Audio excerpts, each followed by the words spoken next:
2019년 8월 31일입니다. 이제 8월도 마지막 날이죠. 아마 이제 여름은 다 끝난 것 같고, 다음 주 들어가면은 이제 뭐, 가을 장마 잠깐 있다가 추석으로 들어가겠죠.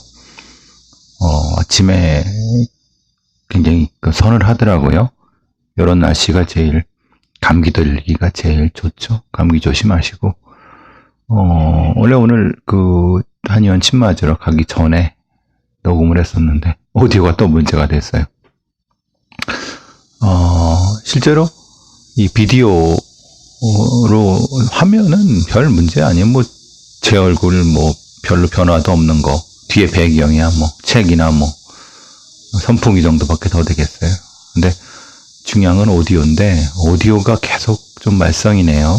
큰 마이크로 해도 그렇고, 그거는 젠더가 지금 불량인 것 같고, 지금 작은 마이크 보이시죠? 요 앞에 있는 요거? 근데 그나마 이게 지금까지 해온 거에 좀 나은 것 같아요. 글쎄, 하여튼 뭐. 어제 궁금한 얘기 Y, SBS에서 한 내용 중에 꼭 언급해야 될 내용이 있어 갖고요. 사실 궁금한 얘기 Y에서만 하는 건 아니죠. 그 전에, 그 전날, 다른 탐사 프로그램에서도, 기이한 일이라고 해서 보도가 된 바 있어요. 뭐냐면은, 장소는 제가 가르쳐 주지 않을게요. 왜냐하면 이건 모방범죄가 있을 수 있고, 또, 그곳에 가게 되면, 물론 제가 안 가르쳐 드려도 잘 아시겠지만은, 검색해서. 근데 제가 굳이 가르쳐 드릴 필요는 없을 것 같아서,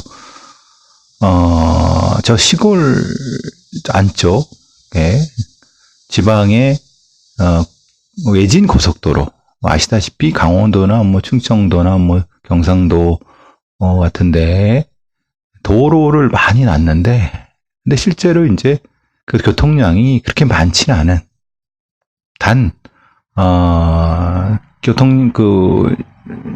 그런데 신도시가 많이 생기잖아요. 신도시하고 기존 도시를 연결하거나 뭐 이런, 그런 고속도로인데요. 그 고속도로 중앙분리대가 있잖아요. 중앙분리대에 보면은 그 숫자가 띄엄띄엄 써 있죠. 저기, 같은 간격으로. 그게 이제 뭐 상행선 어느 기점 몇 킬로 지점 뭐 이런 걸 알려주는 거예요. 거기에 이제 야광 들어오는 것이 있죠. 그게 50m에 하나씩 뭐 이렇게 쭉 있단 말이에요. 거기에 이제 어떤 사람인지 사람들인지. 근데 이런 경우는 보통 사람 단독범이라고 볼 수 있죠. 사람이, 여자 속옷, 브레이지어랑 혹은 팬티 같은 거를, 주로 브레이지어 같은데, 얘를 거기다, 걸어 놓는 건 아니고, 그냥 단순히 걸어 놓는 개념이 아니라 거기다 조금 밑에다가 딱 일종의 장착이라고 할까요? 묶어둔 거예요. 처음 시작부터 한 몇 개 정도 쭉, 그 다음에, 그러다가 그렇게 해놓고 그냥 놔두는 게 아니라 어느 시점인가 그걸 다 수거를 해요. 그러다가 다시 또 비슷한데, 똑같은 데는 아닌 것 같은데 비슷한데, 터널이 나온 다음에, 터널을 지난 다음에, 그런 공간들이 있죠. CCTV 사각지대라고 해요. 그걸 제보한 사람들은 상당히 약간 두려움. 왜냐하면 일종의 뭐 성범죄를 한 다음에 자신의 그 성범죄 결과물을 전시한 거 아니냐, 그런 얘기도 있고, 뭐 여러 얘기가 있어갖고 경찰이 수사해 놨습니다. 경찰도 딱히 CCTV 확인이 안 되고 있는 것 같고, 사각지대니까. 물론 그런 상황에서 이제 DNA 검사 같은 거를 그 속옷에 있으니까 검사를 했는지 어떤지 모르겠어요. 저는 해야 될 거라고 생각을 하고, 물론 DNA를 한다고 해서 신원이 나오진 않겠죠. 왜냐하면 그 DNA는 만약에 그랬다고 하면 피해자 DNA일 가능성이 높고, 그게 중요한 건 그 DNA가 하나인지, 예를 들면 여러 각기 속옷이 다른 사람의 주인인 DNA라고 하면 그거는 여러 사람의 속옷을 훔친 거잖아요. 절도했다고 보는 것이 말이에요. 최소한 절도. 그걸 확인해야 되겠죠. 일단 그거부터 확인하면은 이 범인이 최소한 절도를 한 거를 거기에 묶어놨다 정도까지는 확인할 수 있는데 거기까지 했는지 어떤지 모르겠어요. 경찰이 아직까지는 미궁이다 이렇게 얘기를 하고 있는데 기본적으로 이런 심리 같은 경우는 일종의 첫 번째 과시, 말하자면은 자기 과시라고 하면 범죄에 대한 과시일 수도 있고 아니면 자신의 존재에 대한 과시일 수 있고, 실제로 거기에는 일정 정도 시간을 머물러야 되죠. 그런데 머무른다는 게 사실은 고속도로상이니까 위험해져. 다칠 수도 있고, 뒤에 2차 사고가, 그러니까 뒤에 차가 덮칠 수도 있으니까. 그러니까 정확히 말하면 그 뒤에 다른 차가 와도, 이렇게 없거나, 거의 없는 시간에, 짧은 시간에 하고 도망갈 정도라고 하면은 그 차가 없는 시간을 거의 잘 아는 거고, 그럼 그 지리에 아주 밝은 사람일 가능성이 높죠. 그리고 그렇다고 하면은 아무래도 이 나들목, 들어가는 나들목과 나오는 나들목 그 사이에 존재하는, 아니면 그 도시, 거기에 거주한다고 보는 게 적절할 것 같아요. 근데 이제 기본적으로 심리는 아까 말씀드린 일정 정도 자신의 범죄에 대한 과시, 혹은 일종의 일종의 장난, 일종의 반사회적 장난, 그러니까 공공시설에 대한 일종의 사회적 의미를 가지는 공공시설에 대한 장난, 반달리즘 같은 형태일 수 있다는 거죠. 또 하나는, 그러니까 이제 두 가지. 그러니까 자신의 범죄에 대한 것과 두 번째, 이제, 공공재에 대한 장난, 모욕적 장난. 예를 들면은 여러분 지하철 같은데 이런 데다가 낙서 막 하잖아요. 그런 행위들도 사회의 공공성을 침해함으로써 자기를 표현하고자 하는 그런 부분일 가능성이 있는 거죠. 어쨌든 이게 여기서 가장 걸리는 것은 이제 단순한 장난이라고 하면은 그래도 사실은 문제가 될 수 있죠. 왜냐하면 사고가 유발될 수 있기 때문에. 그런데 장난이 아니라 어떤 사람이 그런 행위를 의도적으로 했다고 하면 이거는 장난일 가능성보다는 다른 어떤 이유, 예를 들면 자신이 한 특정한 범죄에 대해서, 범죄나 범죄들에 대해서 누군가 알아줬으면 좋겠다고 하는 그런 심리 때문에 무엇인가 힌트를 주는 그런 가능성이 높다고 볼 수 있는 거죠. 그렇기 때문에 이거는 정확히 그 범인을 잡아서 확인을 해야 되는 부분이에요. 물론 아까 말씀드린 것처럼 몇 가지, 두세 가지 외에도, 물론 그건 장난에 들어갈 수 있죠. 왜냐하면 그곳에 속옷을 걸어두고 자기가 빠른 속도로 지나가면서 그거를 보게 됨으로써 자신이 느끼는 이제 일종의 착시감을 통해서 감각적으로 각성이 되는, 성적 각성이 되는, 그러니까 이른바 속옷이 날리는 형태 때문에, 어렸을 때 그 남자애들은 그런 부분에 대한 성적 각성이 있을 수 있어요. 물론 그러다가 대부분 사라지지만은 그 속옷을 날리는 성적 각성을 이 빠른 속도감을 가지고 시각적으로 그걸 느끼고 싶은. 그러니까 보통 사이코패스라고 하는 존재들이 빠른 속도감과 그러니까 시각적인 형태의 각성이 되는 사이코패스와 그리고 그러니까 그거는 이제 속옷이 휘날리거나 그것에 있는 것을 몇 개를 겹치게 보는 형태의 시각적인 부분이 되겠죠. 그리고 이제 속도감. 그럼 이것은 결국은 그런 류의 각성이 필요한 사이코패스가 일 수 있겠다라는 생각이 들어요.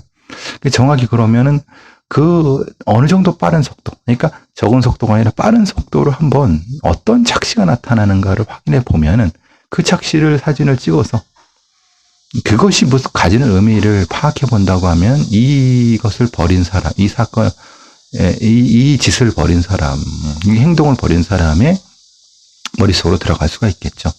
사실은 그 부분이 핵심이 돼야 되는데, 글쎄, 지금 국민의 Y라든가 사무소에서는 그 의미를 알 수 없으니까 그냥 이상하다라고만 이렇게 하고 있어요.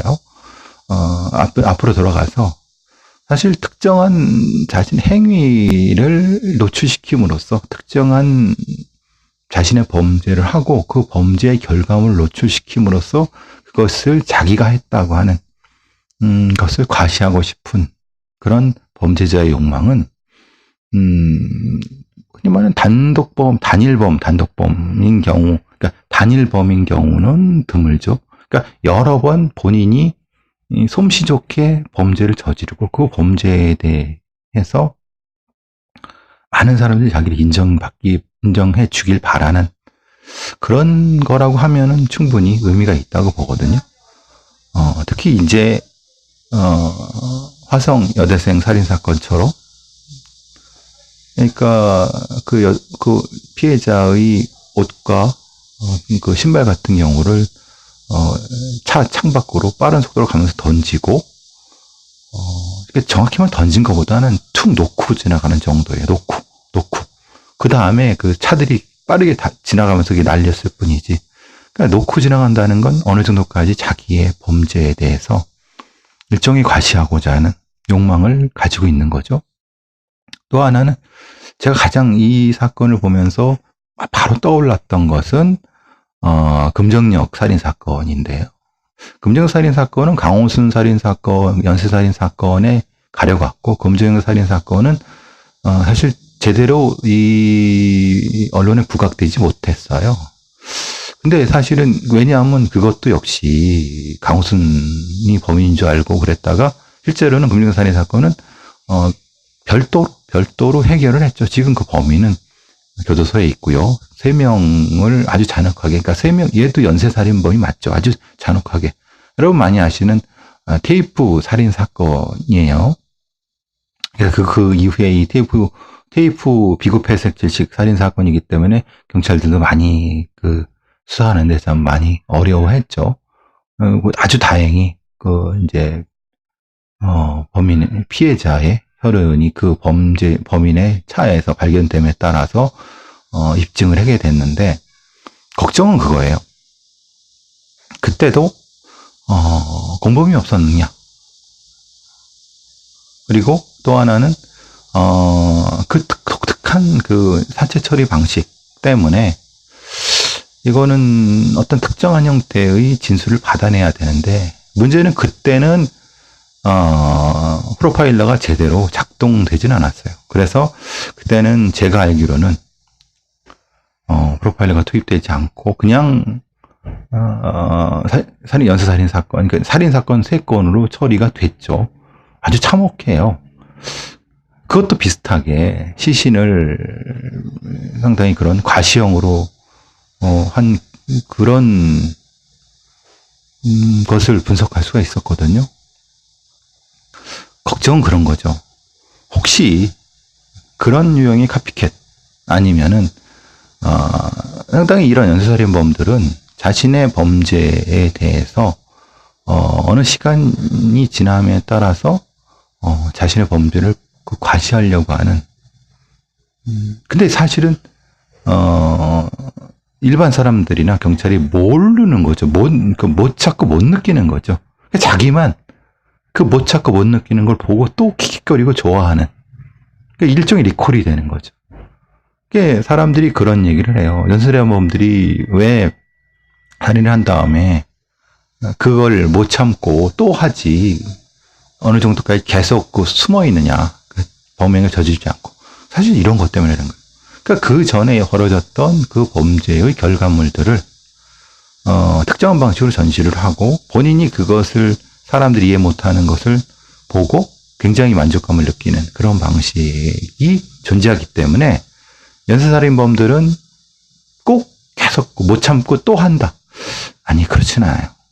방식을 바꿀 수도 있고, 또는 여러 가지 본인이 전환할 수 있는 방식이 있기 때문에, 어쨌든 지금 이 고속도로에서 속옷을 일종의 일종의 전시를 해놓는 이것은 반드시 어떤 경우든 잡아서 그 동기에 대해서 찾아봐야 된다고 봅니다.